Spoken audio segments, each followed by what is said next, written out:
Does the H1 period refresh to 60 days every time you lose the job, or it doesn't refresh from the last time? We were going to ask this question, but that's a good question, Prashanti. So he or she wants to know if the 60-day grace period, in terms of, I was going to ask that question. If somebody had a 3 months job, they get laid off, and they take the 60-day period. Now they have a new job.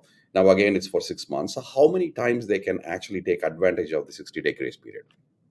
So it is only one time during your H1B period. So your H1B period is usually for 3 years.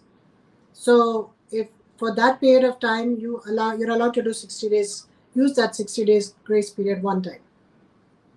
So you can't use it each and every time. Oh, okay, that's interesting. So if somebody only had a 1 year H1B, then what happens? It's not a 3 years. They were, I think during Trump time, if you remember, there were only short-term approvals, 6 months, 1 year.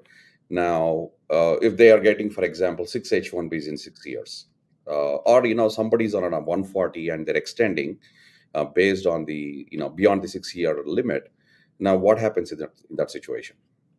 Well, they say each term of H1, then we can presume, well, that's no longer the case. So it's a moot point because they're no longer approving cases for less than 3 years. So as of this point, then we will just take it as the 3 years.